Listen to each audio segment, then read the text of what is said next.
what we learned was an ongoing process. And this actually tends to suggest that the process of disengagement, at least in these two areas, is well and truly underway. This does mark the beginning of a huge set of confidence building measures, which would now be put into place between India and China.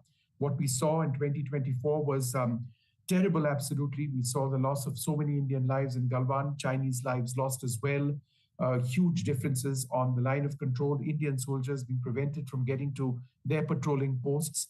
And then fairly out of the blue, we've seen this agreement after dozens of rounds of military talks, which were unsuccessful. Finally, diplomatic talks, I would suggest, along with some military talks, which were taking place in the background, enabled an agreement to be reached at between India and China. Now, while we don't know all of the aspects of the agreement between India and China, the fact is that this disengagement is taking place. India believes it's a complete disengagement, which has been called for.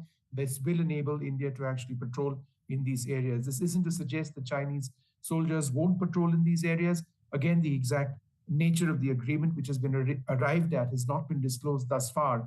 But a very, very welcome signs indeed that what we are now seeing is a return to the pre-2020 situation. And NDTV's science editor Pallav Bagla, he visited the world's highest green hydrogen plant being made by the National Thermal Power Corporation in Leh, Ladakh, which is a very unique, futuristic project.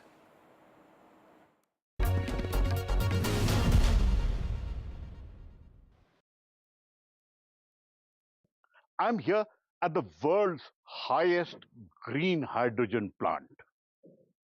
I'm standing at